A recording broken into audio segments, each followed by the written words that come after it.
Welcome to Threads of Enlightenment, a podcast devoted to helping you overcome challenges in your life that prevent you from becoming the best version of yourself.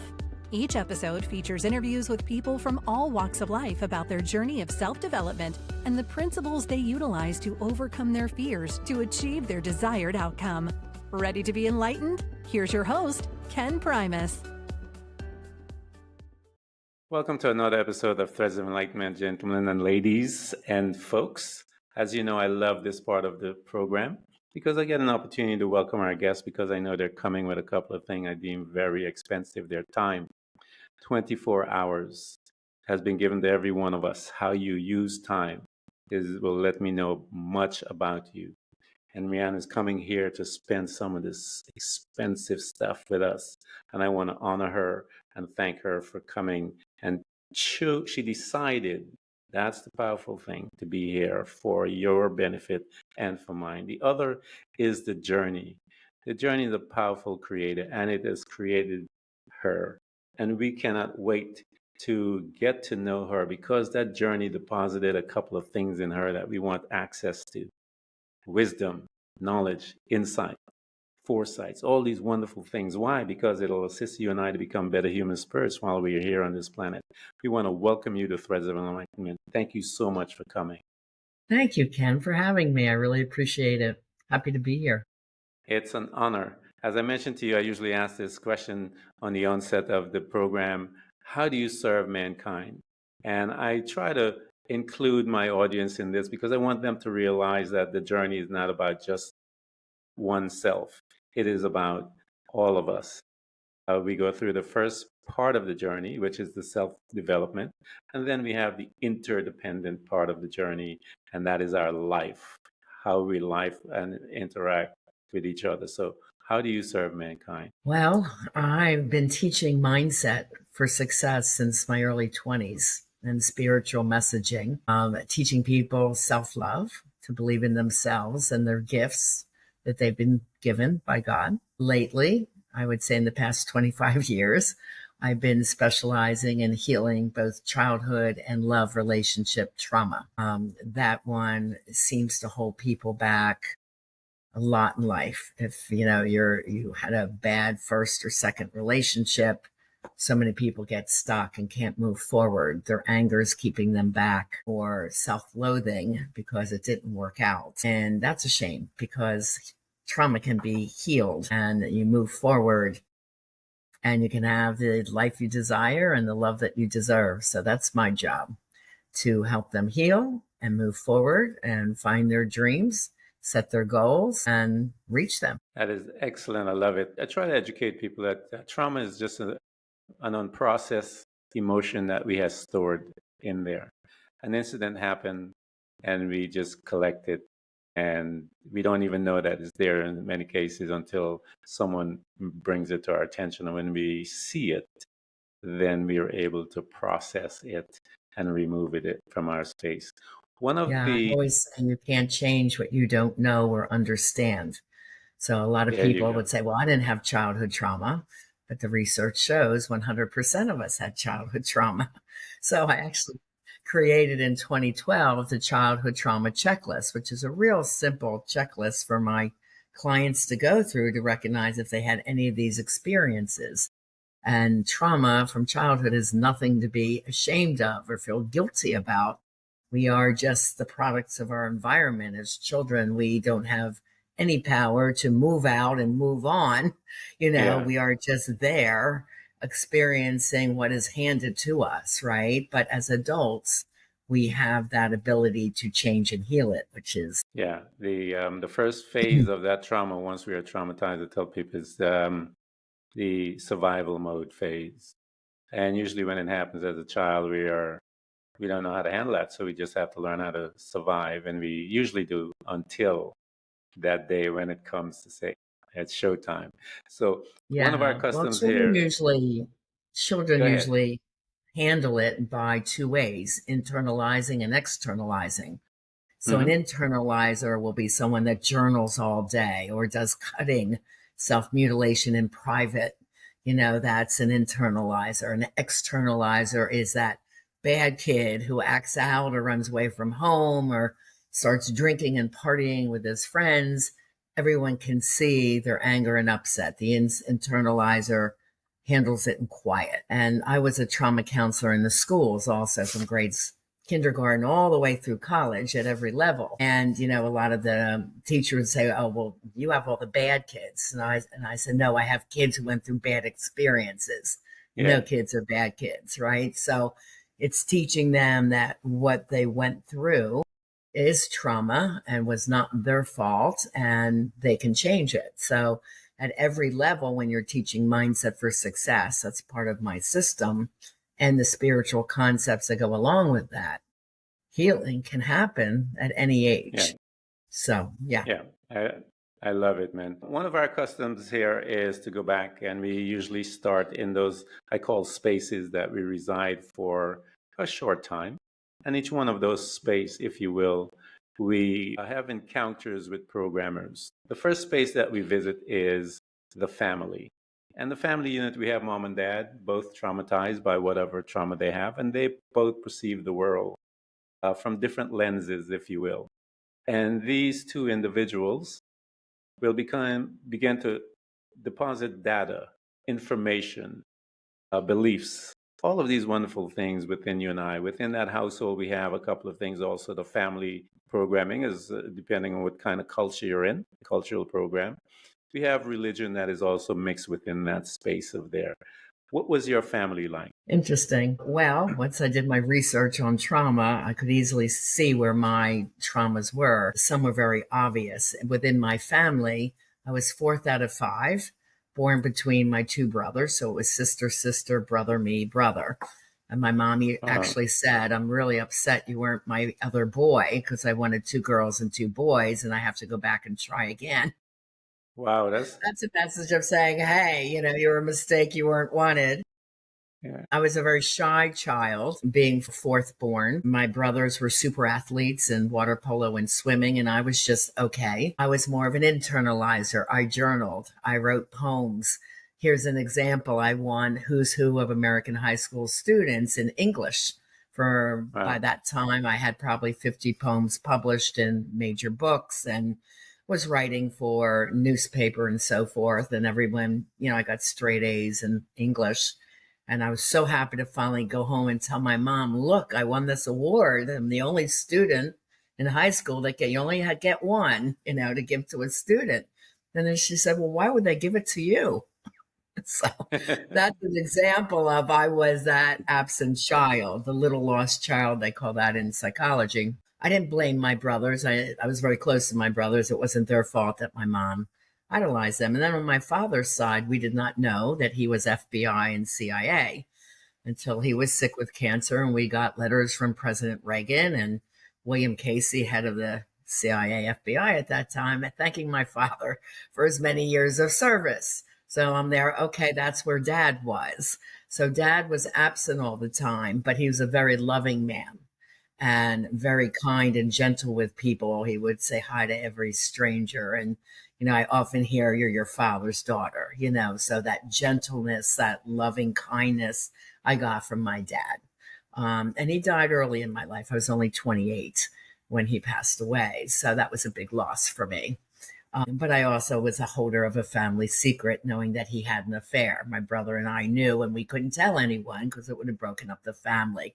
So there's all kinds of things that are there. And then outside of school, I was bullied. You know, I was gawky and skinny and wore big glasses. And so that was my experience at the schools.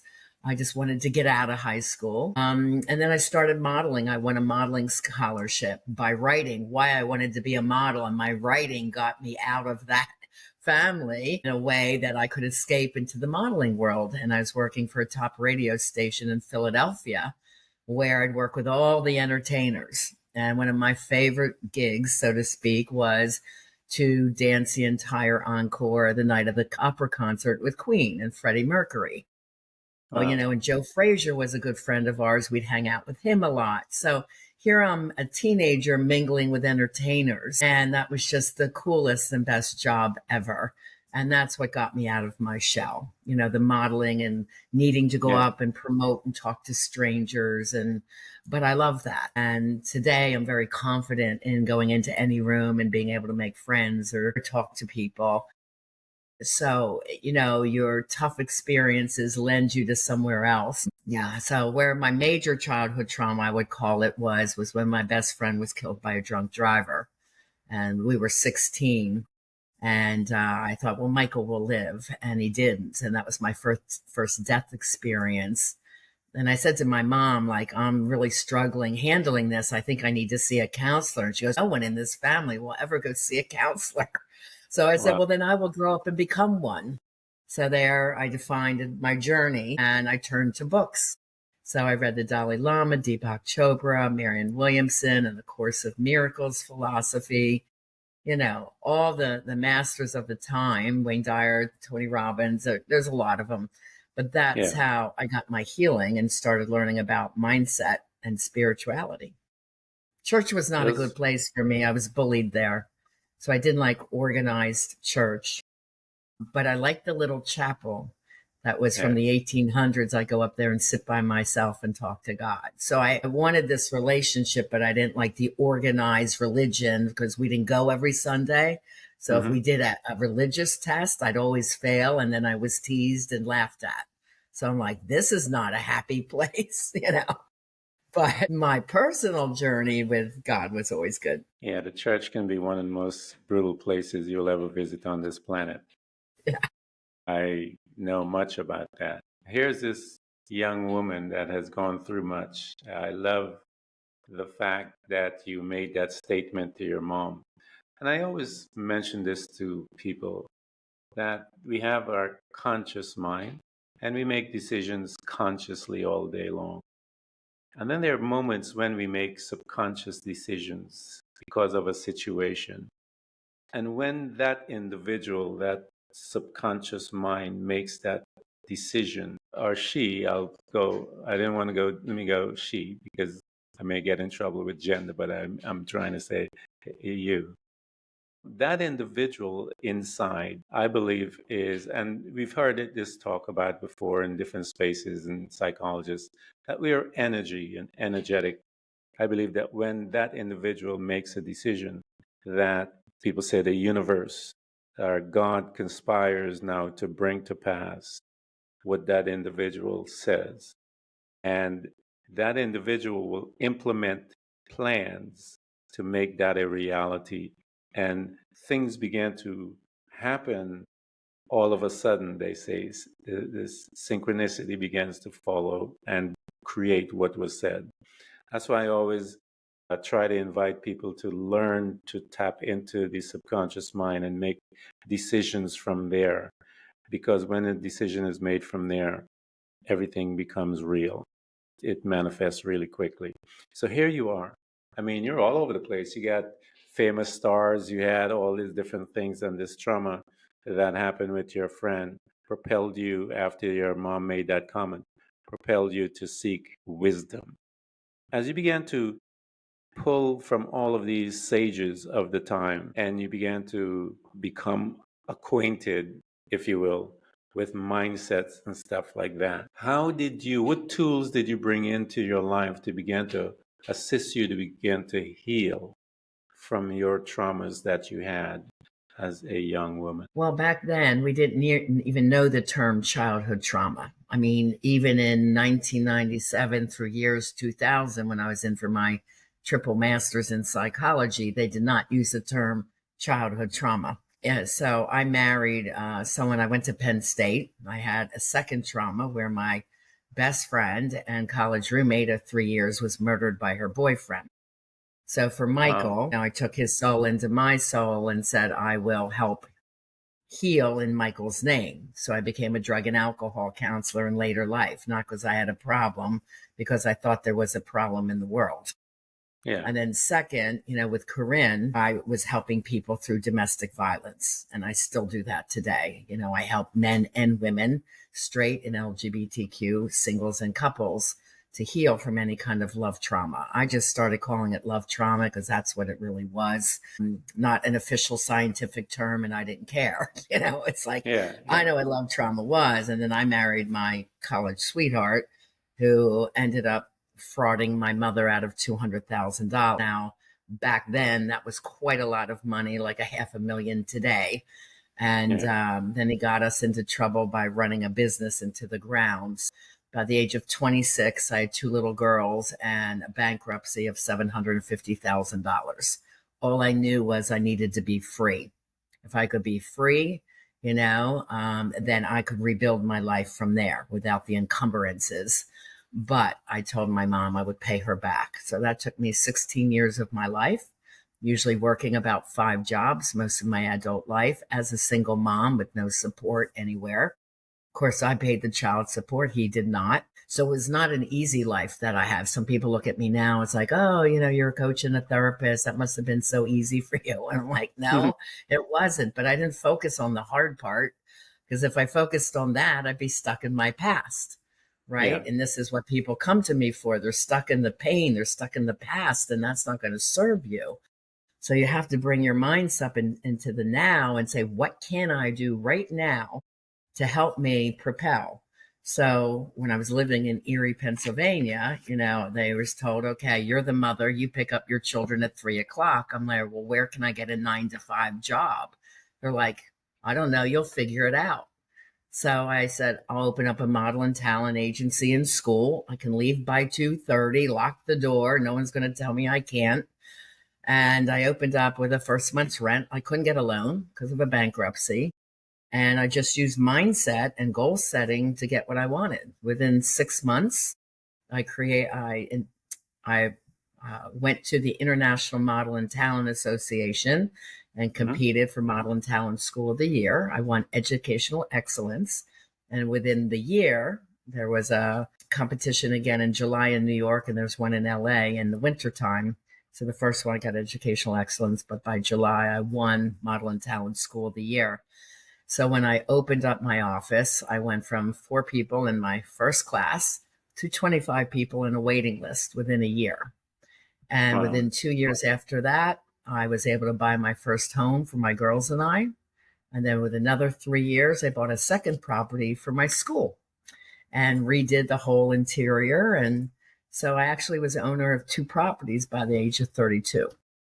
So it was always, what can I do? I loved working with people, and I was teaching mindset. That's why I said I'm a teacher of mindset for 40 years.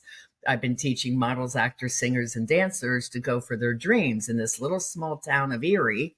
And then competed in New York, LA, and then they go off to other world locations, depending what they wanted to do. So I had one girl who was a dancer. She goes, I want to be a rockette. I said, well, then let's make you a rockette. And she ended up, as a dancer in New York. I had another man that was an auto mechanic, and he said, I want to be a model. I'm like, well, you're really a big bodybuilder type, blonde hair, blue eyes, big white smile. I said, you're better for Baywatch. This was a big TV show back in the day with lifeguards on the beach in California. He goes, oh my God, that's my dream show. I'm there, let's get you on Baywatch. And he ends up on Baywatch. So it was what we call the watch me attitude, where people put you down and doubt you and say you're not good enough. It was like, believe in yourself and you can do what you dream to do. You just learn the system of mindset for success, do the goal setting, and get rid of the negative. Don't keep dragging that along with you. Those fears, those doubts, the negative voice in your head. You have to get rid of that subconscious and make you totally consciously aware of your goals and dreams and go for them each day. And it adds up to what you want in life. So that's, I hope work with people. I hope that I try to invite people to switch when they're listening to the podcast, because we start by listening, and the listening is done by the natural man. We have a grouping of ears on these little things on our head, but there's an individual that is inside of you, and that is your subconscious being, and he hears. When he hears stuff, it becomes a reality. And so here you have this powerful individual that is laying out to you guys the way by which you can create your world. And because you were listening, some of you missed it. She said she went into the mindset, the mind to begin to create the world that she wanted. That's the key. And she talked about people stuck in the past. There are three locations that we reside in. One, the past, the now, and the future. Now, when you look into the past, what do you get there? You have shame, you have regrets, you have all of these different things that sit back there because you regretted you didn't do this, I didn't do that, and all the different things. Now, when you look into the future, you you get depressed, you get fearful, you get all kinds of crazy things that hangs out there waiting for you. I usually But you say will miss it. depression lies in your past and anxiety lies in your future. Lies in your future. Yeah. Yeah. So I'm worried. Where am I going to do? How am I going to do this? Yeah. How am I going to do that? That's the anxiety part of the future. Yeah. If you're worried. That's it. Yeah. Yeah, that's up in the future. But where you belong and where you need to live on a daily basis is in the present. It's now. And when you live now, you will begin to create. You have to learn what to do while you're living in the now. And here's an individual that knows what to do when you're in the now to create the future that you want. And you guys need to pay attention. So I invite you guys to come and hear what she has to say from here on out. So here you are. You started creating everything, you showing and teaching individuals how to pursue their desired outcome, what they want. As you are doing this to others and so forth, what more, how were you feeling? Because here you became pretty much a standard bearer in the field of mind management and stuff like that from studying those sages that you read for many years. What started to happen to you? How did you manage all of this good stuff?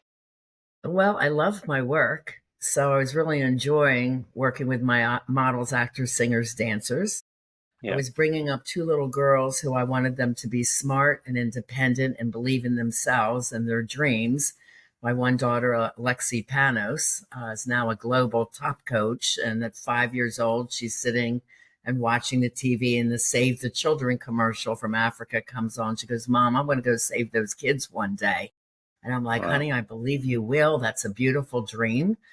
And she ended up at 15 wanting to be a singer. And since I was a talent agent at that time, I'm in my master's for psychology, not thinking about talent at all. And I said, okay, I'll help you. But you got to do your part. We have to start reading about the singing business. It's the time of Britney Spears and, a lot of young pop artists. But the world aligned. I ended up meeting one of the top artists of the day down in Miami South Beach when I was out with a friend, a mutual friend of ours, and mailed them the demo kit, and she gets picked up. They go on world tour. She sings on 3 multi-platinum CDs. While she's touring, she goes through Africa. And that dream came back to her. I want to help these people. I want to help the kids. And now they have 31 water wells in Tanzania, Africa, her and her best friend, Tennille. So, from that implant of I believe in you and I believe in your dreams, you can do whatever you want to do. She just, whatever she wanted, she kept bringing it into her world. And I keep saying, I wish I grew up with that mindset work because my girls got it since the age of babies. Right? Not from the one side, not from their father, but from me. And my other daughter is quite successful as well, been on CNN and addressed Congress, runs the Florida Freedom to Read Project, trying to fight for our rights to read whatever we choose. So, she's there. I need to do something for my 2 children, my 2 grandsons, and, fight this. This is not right that they're banning books and, pulling classics off the shelves or changing the wording of culture that is not being true, and so she's heading that, you know what I mean? So whatever they decide to do, they're able to do it and they do it well. And that's mindset work. So whenever I'm teaching one of my clients, I always ask, do you have children? Because if you do what you learn, I want you to start teaching them. And then they will grow up to be successful kids. And they were out of my home at 19 on their own. I mean, mindset is critical to raise successful children. And that's why I enjoyed working in the schools. I would take kids who are angry or upset or bullies and teach them to think another way, to be a leader, right? Yeah. So that was all really important work, and I love doing it. And now I'm watching 6 grandchildren of mine grow up with mindset work because my daughters had it when they were young. So it works, and you can learn mindset at any stage of life. I mean, my oldest clients are 80 years old, and they finally came to get healing in their past childhood and love trauma. And, they've been carrying that baggage their whole life. It's never too late, but I always say, do it earlier, do it sooner than later. Why wait? To feel fantastic about yourself and the life that you. Yeah, some people are only ready when they're ready. And I think Jesus had made a statement. He says, those who have ears, let them hear. And there's a responsibility on the hearer to do something. And so people can be around things forever and ever, and it doesn't resonate until it's time. And then it resonates. And if that's 80 or 90, get there, because I worked in a skilled nursing facility, and this is one of the reasons why I was passionate about getting this podcast, along with some other things that happened, up and running, was because I saw a lot of those folks that never got a chance to know who they were. They just believed the program all the way through, and they were in their bed on their, transitioning to the next dimension. And I would have these conversations with them. And the regrets that they all said was they wish they had followed their heart, as they say. I wish I had done that, and wish I had did Not this. that I wish I worked harder or longer. Yeah, exactly. That never comes out. Yeah, it was just always they, and so when I saw that, I recognized and, understood that there are many people that haven't had the opportunity or haven't taken the opportunity to get to know who they are. And as you said, when I went through my journey, everything I learned, I deposited into my children because I wanted them to become mindset aware and understand the process of that. So you had to go through all your trauma and crazy stuff so that you can now change the trajectory of your entire generation and your line, your lineage. So yeah, sometimes that's what we have to do. And there's always one, I believe, that is being chosen within a family to change that trajectory of the family and the DNA, if you will. And that DNA meaning whether it's in the mind or physical or however, but one individual, I believe, always have that opportunity, and it was you. So you had to go through all of those things.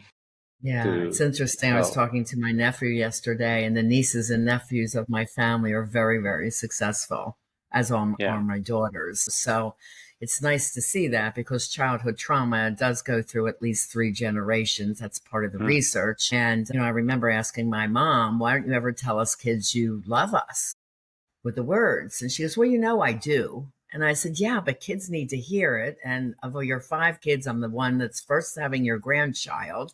Back then, we didn't know the sex of kids, but I said, I'm having your grandchild, and I would like you to be able to look at that baby and say, I love you, And I said, so didn't you hear that growing up? She goes, no, I was part of the Great Depression. And if we had food on the table, that was love. There was no time for emotion, and I looked at my grandmother, and she was a very hard and tough woman, and once I said, well, Mom, I'm sorry you didn't get to hear the words, but I will tell them to you. And maybe one day you'll tell them to me and my brothers and sisters and your grandbabies, And she did. And she became a lot more emotional and loving as she got older. She was almost given the permission, you can relax and not be so tough, and hard and driven. All of us kids, us Milne kids, grew up very much workaholics, because that's what we taught. If we work hard, we'll get love. That was the messaging we heard. Mm-hmm. So I have to be very consciously aware about, I call them balance triangles in my life.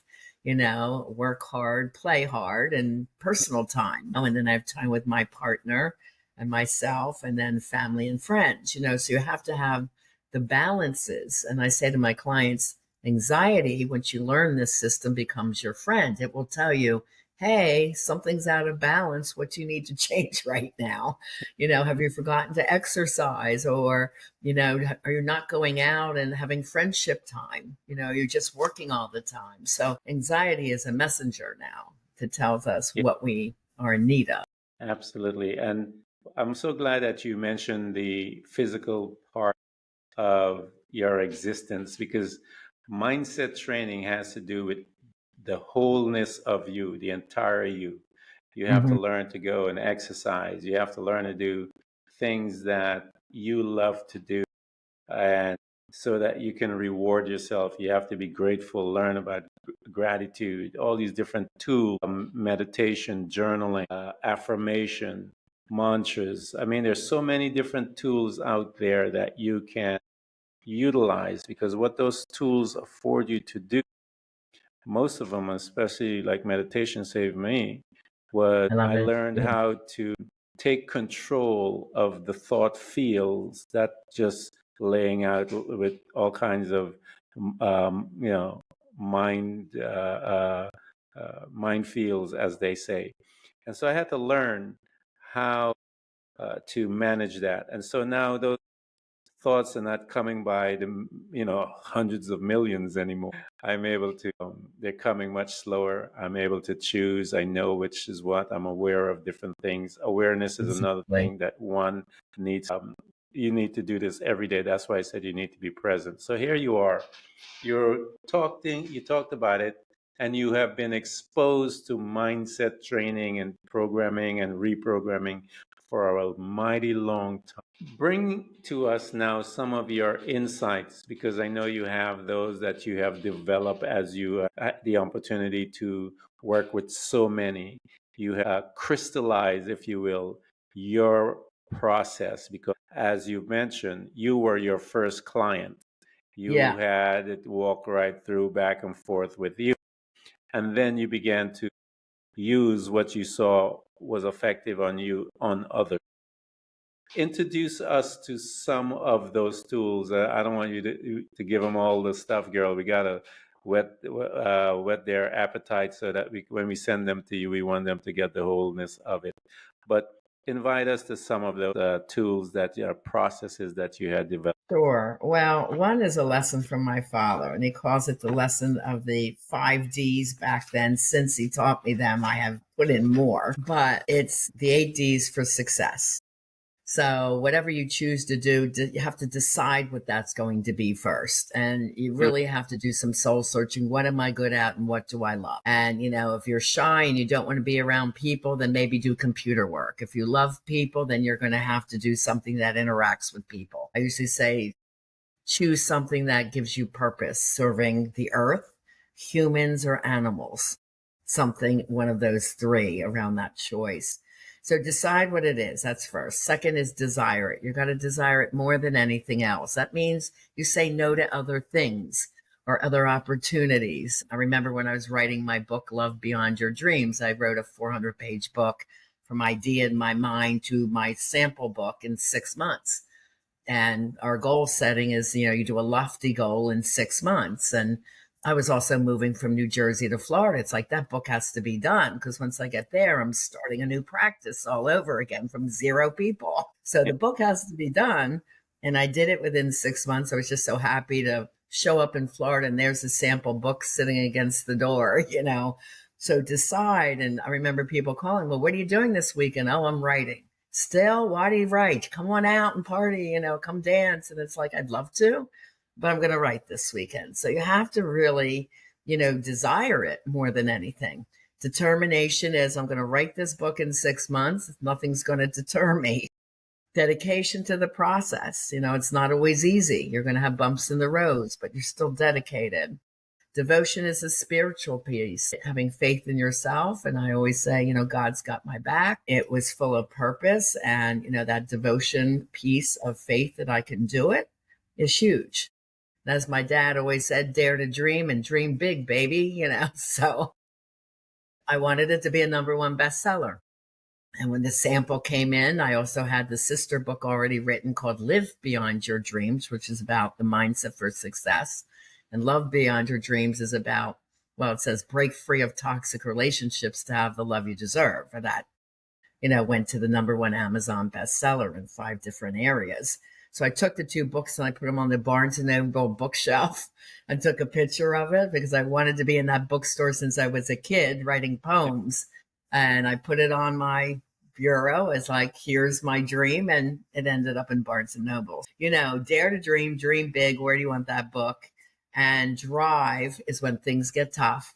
A lot of 12, 14-hour days. And that's drive. You work till exhaustion to finish your project, your goal. And then the discipline also to do it when things get tough and just saying, I believe in my goal, my dream, and I'm going to make this happen. And 13 books later, I'm still writing. I'm still a writer. Thank you, Mr. Hamilton, for encouraging me to write and giving me that award because someone believed in me. And that was like the first start. So, believe in your children, believe in your friends, expect the best from them. I read someone, if you tell a kid they're bad, they will, perform to that expectation. They're going to be bad because that's what you believe they are. So, I was always feeding my children encouraging messages and telling them how proud I was. So those types of things. There's a chart, the yin yang chart that I teach. I was looking for it here in the papers because I have a whole bunch of things to talk about. But in the light paisley, this is where we always strive to be, living in the light, I call it. That's where joy and peace and love and purpose and friendship and passion and everything that makes you happy is living in the light. The dark paisley is anything that's dark in your life, anxiety, depression, stress, rumination about a relationship. That means over and over your mind. What did I do wrong? Why did he leave me? Why did he cheat on me? That's rumination. We got to get rid of that. Murder, rape, anything that's dark and ugly and does not serve us is living in the dark side. And the facts are 8 out of 10 people have 8 out of 10 negative thoughts. So we got to get your mind out of the dark side. Now there's a little white dot in that dark paisley that reminds you at any time you can go through that tunnel and come into the light. And how do you do that? Using mindset tools. So I teach a lot of different mindset tools. And the black dot in the white paisley reminds us that challenges are part of the expectation of living in the Earth School. The Earth School is a concept from Buddhism. So we are here to learn many lessons. That's why they call it the Earth School. And challenges are normal, and challenges help us to grow. So when there's a challenge, most people say, why me? Why does this always happen to me? And they get angry and they're in that stuck position. We, on the other side, say, oh, well, that's interesting. What can I do? Well, I could do plan A, plan B, or plan C. And a good example of this is when COVID was here in America. And it's like, all right, you're 30 days locked down. Well, you saw everyone panicked and upset, and I can't do this, I can't do that. I'm like, what can I do? That gives me time to write a couple more books. So I wrote one on anxiety and one on what is happiness. So I got those 2 projects done because I had 30 days of not going out to like I would normally would on a weekend. So I use that as writing weekends, right? So it's the mindset of how we think and what we choose to do. And when that becomes solid in what can I do versus I can't do, then the world is really opened up to you. So living in the light is educated on mindset. Living in the dark, they are not educated on mindset. So there's, all these contrasts of what it means to live in the light, live in the dark. So that's a big lesson for us. And then we do all the mindset tools to ensure that they're there. When I teach on conscious choices, sometimes I use rhymes or poems or symbols to help my clients to remember. So one is this. Okay, if you have a choice to make, stop for a moment and think, is this good for me, the woman or the man?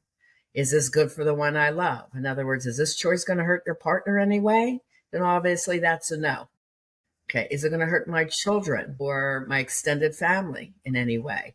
Will it hurt my reputation on the job or in the community?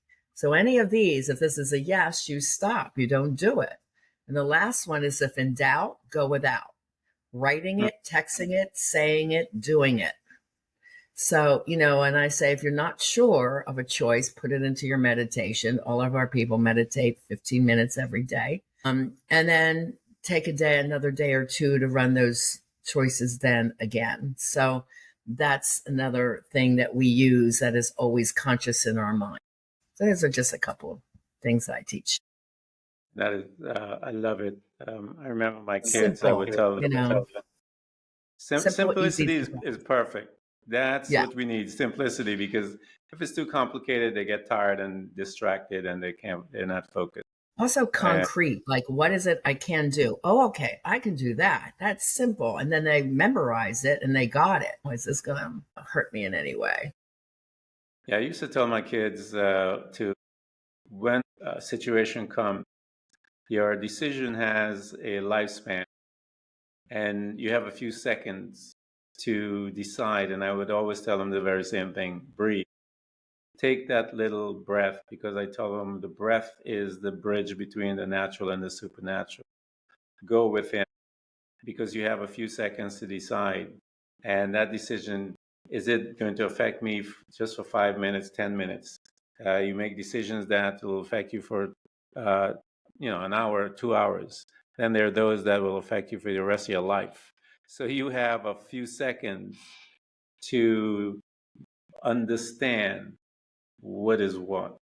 And so I told them, I said, your decisions, you have to learn to be very careful. And as I would say to them, my terminology was, if it feels wrong, it is wrong. And so I would have them tap into that. If it feels wrong, don't try to talk yourself out of it. It is what it is. And your subconscious being, your spirit, your soul man, knows the answer, and he's trying to warn you until you don't make that decision. And that's the time you walk away from that. So, that's what happens to us mindful people when we go through our journey. We started coming up with all these little things. So here you are, you're at the juncture of your life. You have achieved much. You have taught. You've been and those that are serving and those that are in this space, we kind of start developing some antennas, if you will, and we began to sense things, changes that are coming, and we see things, because when you're in a meditative state, you're collecting data from around you, from the other dimension. Psychologists call that the quantum field. Christians will call that the heavenly places. You're getting data. What is it you're sensing? As you had mentioned that you have all your people meditate for 15 minutes, which is a beautiful practice to start their day. What is it you're sensing within the ethos, if you will, of the coming changes? We are ending 24 shortly, heading into 25. What is it you're sensing in? And the disturbance is good. I always tell people disturbance is good, because it's telling you that you're not there yet. You need to be aware of certain things. What is it you're sensing in your being as an individual that has been in this space for such a long time? For me, yes, I've been serving a long time. I'm about to celebrate my 67th birthday. So I recently have an incredible love in my life. We just celebrated our first anniversary over the weekend. Congratulations. We're looking for a beautiful home together. We're starting to travel together. And everything in my being is saying more balance to make it my turn. My turn to enjoy life, not work so hard. My girls are doing a wonderful. I have great friends here in South Florida. I'm doing more cruising, with Chris, and we're really starting to enjoy our life. And that's everything in my power, saying work less, still serve, but also serve myself at this point, because that's where I wanted to be at this stage of my life, attract a very emotionally healthy, evolved, and conscious partner, wonderful man. And now together as a couple, we've become very strong, and people are really enjoying our love and our relationship. It was funny. We were out Saturday night and we go into a dance club. I was one of the original disco queens. I love dancing, still do. And Friday night we went to a club and, they said, well, it's college night. I said, I'm okay with that. I still love the music. So we come in and I'm starting to dance and about 9 college girls come up and it's like, oh my God, I love your energy. And you look so pretty. I said, oh, we're out celebrating our anniversary. Like, oh, that's so nice. And like, you're so cool. I want to be you when I grow up. And I'm like, you can be whatever you want to be, at any age. I said, I'm going to be 67. They're like, no way. And I'm like, age is a state of mind. Age is energy. So here I am on the dance floor teaching. So wherever I go, I find these teaching moments. But when your energy is light and happiness and joy, people are attracted to that. Unfortunately, there's a lot of negativity going on in our world, spearheaded by health organizations, number one, with the whole COVID shots and all that, and second, by politics. And we were at an Earth, Wind, and Fire in Chicago concert Saturday night, and everyone's just singing and dancing. I'm like, this is joy. This is why the 70s was so good, because we had all this incredible music and people just loved everybody else. So it's sad for me at this stage of my life to see what's going on in our world, all this anger and wars. I'm like, wars now? People can't talk their issues through. It's mind-boggling that we've gone back to all these wars, and it's very upsetting to me. And I'm like, then my daughter's fighting for the freedom to read whatever book you choose, and also, for a culture not to be changed in our African-American authors who are saying this is how it was, and they want to change those books. And she's fighting for that, and LGBTQ rights, and she's a straight female. She's doing what she feels is her purpose in the world. So we can look at all this and do nothing. Or like my daughter Stefana says, I have to do something. And she's spearheading this in Florida and been on, like I said, CNN News and addressed Congress already. And it's not just a wish. She's taking small actions, which led up to huge actions, and her model has become one of the top national models to follow for other states. So it's, when you believe in yourself and you have a purpose and you know what is right and you're living consciously, you can't just ignore it, but anywhere you can be a teaching moment. And it's really cool. Like I call us a family. Everyone I've trained, my coaching clients, I've been doing this 25 years, right? So I've seen people grow up, get married, have children, see their weddings, and it's really great. But they see people suffering from childhood and love trauma too. And they're like, you know what? This is what's happening. And you can change this. I was like you once, thinking nobody loves me, but now I have a wonderful husband and a family I wanted. You can do it too. So our motto is help change the way the world loves. That's our motto in our company. Everyone that's affiliated with our company, even if they're just on my email list, like they say, hey, Riana, like I'm having a friend that's going through a hard time. I know she needs what you do, and I'm going to send her to you, that kind of thing. Yeah. So it just starts with one person, right? And it just resonates out. And any moment in time could be a teaching moment. So I recognize that. And Chris is super cool and spiritual. And he goes, wow, this happens all the time to you. You walk in a room, it's like, and he goes, but I love to see it happen. And I said, but look, we're walking in as a couple.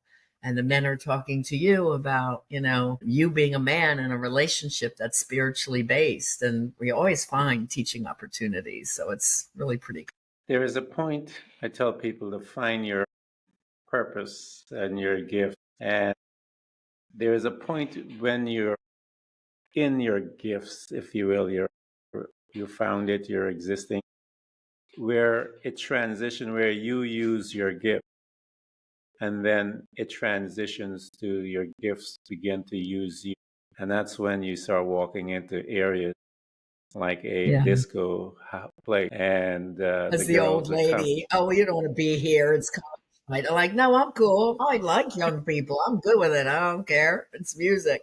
the gift is designed to use us at some point, and because we are able to use it, but once it begins to use us, it's out of our control. We just have to go with it because it knows the need is there. And I always tell people this. And I believe that's why you came on here, Rihanna, because someone demanded your help, your wisdom, your knowledge.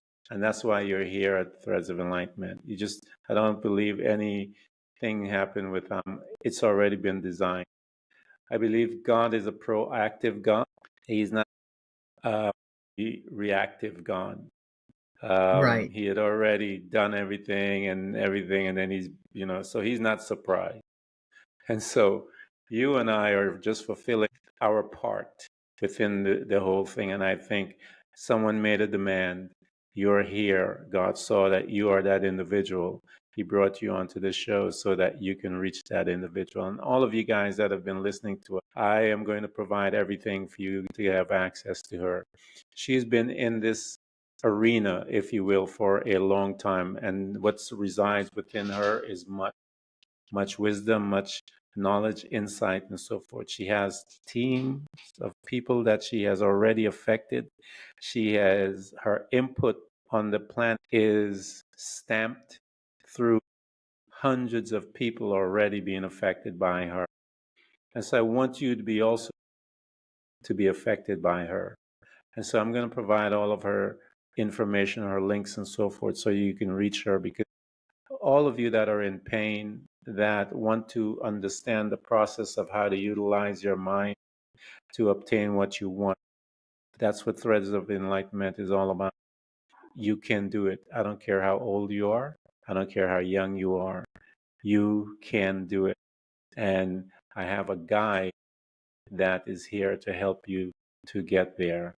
I want to thank you so much for coming to Threads of Enlightenment and sharing. Oh, thank you so much for having me, Ken. I love the saying too, there's no mistakes in the spiritual world, right? So we were meant to meet and connect and help teach others. And I'm hoping that one small thing I said today would encourage someone and give them hope and happiness today. And life is too short, I mean, you got to go for your goals and your dreams now and do whatever you can to start sharing your light in the world just by extending a hand or a smile, because it does reach people when you least expect it. I'm out dancing, smiling, and boom, my college girl. So, you never know where your joy is impacting others, and it is energy and it is contagious. So just go out and do your thing by sharing your own light, right? And I always say today is the time to create the life you desire and have the love you deserve. Don't wait. 100% I agree, and I'm going to leave it right there. Thank you. Thank you. Thanks for tuning in to Threads of Enlightenment with Ken Primus. Hopefully you're now feeling more empowered to overcome the challenges in your life, whatever they may be. Share that inspiration with others by telling them about this podcast, rating it, and of course, remember to subscribe so you don't miss a single episode. For more connection, you can find us on Facebook and Instagram by searching for Threads of Enlightenment. Until next time, stay enlightened.